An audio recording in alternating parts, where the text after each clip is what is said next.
Bencana banjir dan tanah longsor terjadi di sejumlah wilayah di Sumatera Utara, termasuk di Tapanuli Utara. Peristiwa ini dipicu cuaca ekstrim yang terjadi sejak Minggu 24 November hingga Selasa 25 November. Banjir dilaporkan terjadi di sejumlah desa dengan ketinggian yang bervariatif. Adapun terkait dengan bencana ini, sejumlah orang dilaporkan meninggal dunia. Terkait informasi ini akan dilaporkan oleh jurnalis Tribun Medan, Maurits Pardosi. Selamat sore, Maurits. Bisa dilaporkan bagaimana kondisi terkini di tempat Anda melaporkan, seberapa parah di sana? Ya, terima kasih rekan Siska. Saya tengah berada di Kabupaten Tapanuli Utara, tepatnya di Kota Tarutung. Saat ini hujan deras masih mengguyur kota ini, dan untuk daerah yang mengalami lokasi banjir, tanah longsor, dan juga pohon tumbang itu ada 21 lokasi. Nah, dari pelaporan ataupun dari keterangan pihak Polres Tapanuli Utara, yakni Aibtu Walpon Barimbing, menjelaskan bahwa ke-21 titik ini tengah mereka lihat tinjau, dan sampai saat ini tidak ada korban jiwa untuk Kabupaten Tapanuli Utara.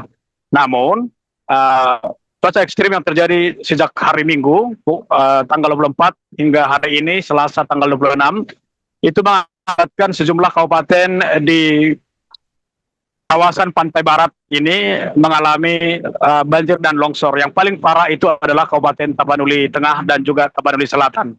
Nah, di Tapanuli Tengah sendiri ada memakan korban hingga 4 orang, seorang ibu dan 3 orang anak, dan beberapa orang lagi masih tahap proses pencarian atau evakuasi karena ketinggian air mereka itu mencapai atap rumah. Dan sampai saat ini jumlah pasti belum bisa dipastikan, tapi setidaknya ada 10 orang yang dinyatakan meninggal dunia atau yang hilang, dan sekitar begitu informasinya, tapi belum pasti karena masih informasi sementara.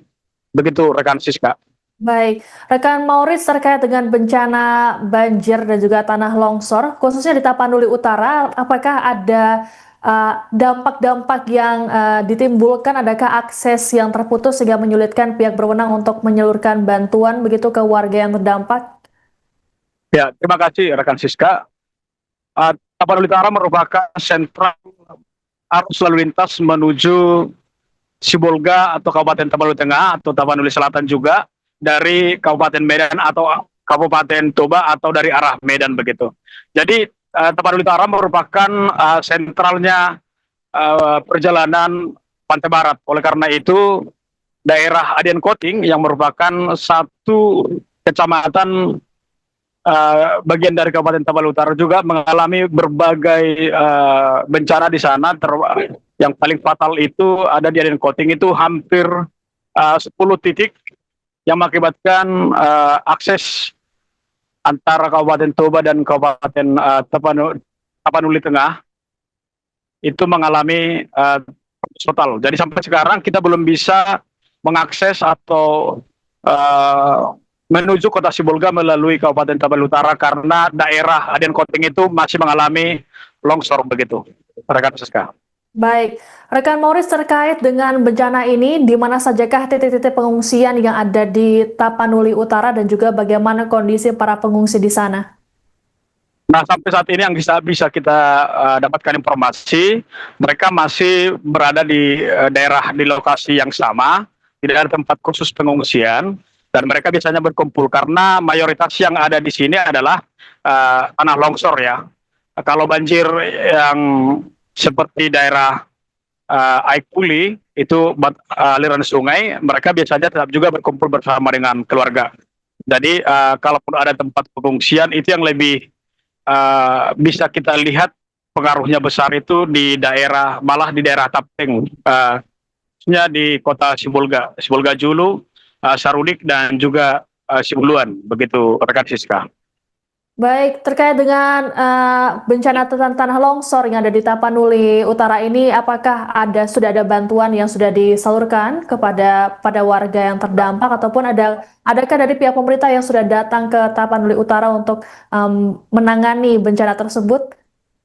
Nah, sejak terjadinya bencana ini bisa kita lihat bahwa Pemkab di kawasan Danau Toba sudah mulai bergerak ya. Secara khusus tadi kita lihat Bupati Tapanuli Utara yakni Joni Sutari Paruta Barat bersama dengan Bupati Tapteng itu Tapanuli Tengah Maciton Pasaribu juga sudah bertemu di lokasi perbatasan antara Kabupaten Tapanuli Utara dengan Kabupaten Tapanuli Tengah. Artinya mereka sampai saat ini masih berharap ada uluran tangan dari berbagai pihak, termasuk juga alat berat sedang bergerak menuju daerah tersebut karena yang pertama sekali harus diselesaikan atau dievakuasi material longsoran itu harusnya berada di Kabupaten Tapanuli Utara. Termasuk juga daerah Humbas, hal yang sama juga terjadi. Karena kontur jalan di sini itu berada pada kaki bukit barisan. Jadi mereka menempel pada kaki bukit sehingga ketika terjadi longsor, bahu jalan bisa terputus ataupun tertutup oleh material longsor. Demikian. Baik, rekan Maurice, apakah ada update lain yang bisa disampaikan terkait dengan bencana tanah longsor dan juga banjir di Sumatera Utara ini? Nah, terkait perhatian pemerintah sebenarnya bahwa tadi pagi kita melihat bahwa di media sosialnya Pemkab Tapu sudah menyampaikan bagaimana kondisi terkini di daerah Tapanuli Utara, termasuk juga pelaporan dari pihak Kabupaten Tapanuli Tengah. Kita berharap juga Pemkab Sumut segera hadir dan sampai saat ini memang alat berat sedang bergerak menuju lokasi dan tadi kita lihat di tepatnya di jantung Kota Tarutung ini Korps Brimob sudah silih berganti melakukan peninjauan ke lapangan dan hingga saat ini pihak kepolisian maupun TNI tengah berada di lokasi bencana. Demikian, rekan Siska. Baik, rekan Maurice, terkait dengan bencana tanah longsor ini ada gambar jembatan yang juga turut terdampak, mungkin bisa dijelaskan terkait dengan hal tersebut? Iya, itu jembatan Aikpuli. Tapi Aikpuli ini ada dua jembatan, Aikpuli lama dan lalu kemudian ketika masa pemerintahan Bupati Tapanuli Utara Nixon Nababan, Aikpuli yang baru setelah dibangun ya, sehingga akses warga sebenarnya tidak terganggu, hanya sekarang yang tertinggal jembatan Aikpuli yang baru, yang lama sudah tak bisa lagi dilalui atau nyaris ambruk begitu, rekan Siska. Baik, terima kasih laporannya jurnalis Tribun Medan Maurice Pardosi terkait dengan update soal bencana longsor dan juga banjir di Sumatera Utara. Kami tunggu update selanjutnya dari Anda. Selamat bertugas kembali.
Kami dari Kabupaten Tapanuli Utara, saya Bupati Tapanuli Utara bersama Bupati Tapanuli Tengah, juga didampingi dari Pak Dandim, ya, dari Polres Tapanuli Utara, kemudian dari Balai Jalan Nasional. Ya, kita sekarang berada di Kecamatan Adias Koting, tepatnya di Jalan Tarutung menuju Sibolga. Kondisi saat ini tidak bisa dilalui dikarenakan banyaknya longsor, ya, baik gunung yang longsor ke jalan, baik jalan juga yang runtuh ke jurang. Ini kondisinya. Mohon kami informasikan ini supaya ada tindak lanjut mungkin dari provinsi dan juga dari pusat untuk bergerak kemari. Kondisi saat ini mungkin diperkirakan ada kurang lebih 20 titik longsor untuk menghubungkan Tapanuli Utara dengan Tapteng. Jadi kondisi sekarang masyarakat juga yang lagi perjalanan ada berkumpul di rumah makan terdekat. Kami juga dari Kabupaten Tapanuli Utara bersama seluruh unsur pos 3 ya lagi berusaha untuk menembuskan jalan Tapanuli Utara berbatasan dengan Tapteng. Silakan Pak. Ya, ini akses satu-satunya dari Tarukung ke Tapanuli Tengah, Sibolga, dan juga Sibolga ada beberapa akses. Kalau dari Paskat ke arah Barus itu juga kondisinya sama seperti itu juga. Jadi kita harap itu pemerintah provinsi dan juga nanti dengan Kementerian PU bisa segera bersama-sama dengan pemerintah daerah Tapanuli Utara, Tapanuli Tengah untuk bisa menembus akses jalan ini. Dan ini sudah 2 hari lumpuh dan kita nggak bisa ke Pandan. Begitupun sebaliknya dari arah Pandan Sibolga mau ke Tarutung juga aksesnya tertutup. Dan ini aktivitas satu-satunya aktivitas masyarakat, ekonomi masyarakat dari wilayah Tapanuli Tengah Sibolga hingga ke Tapanuli Utara dan keluar dari wilayah Tapanuli Tengah Sibolga dan Tapanuli Utara. Dan kita harapkan ini bisa menjadi concern kita bersama menanggulangi bencana cuaca ekstrim, banjir dan longsor di wilayah Tapanuli, khususnya Tapanuli Utara, Tapanuli Tengah, Tapanuli Selatan, dan juga di Kota Sibolga. Kita harapkan nanti kolaborasinya untuk penanggulangan bencana ini secara bersama-sama pemerintah daerah, kabupaten, provinsi, dan juga pemerintah pusat. Seperti itu. Dan sekaligus juga kami laporkan saat ini listrik padam, komunikasi juga tidak bisa, sehingga banyak sekarang pegawai kita juga yang ada di beberapa titik dan tidak dikomunikasikan. Informasi yang kami dapatkan sekarang terjadi di Kecamatan Nadia Koting, Kabupaten Tapanuli Utara ada longsor bandang, kemudian juga ada rumah yang tertimpa. Untuk data korban jiwa yang meninggal juga kami belum bisa pastikan karena tidak bisa berkomunikasi. Dan himbauan juga kepada masyarakat yang akan melintas ke Sibolga, tolong tidak lewat Tapanuli Utara ke Tapteng atau ke Sibolga, karena saat ini jalan masih putus. Demikian dari kami, dari Kecamatan Adia Koting, Kabupaten Tapanuli Utara. Terima kasih, Horas. Download Tribun X sekarang, menghadirkan lokal menjadi Indonesia.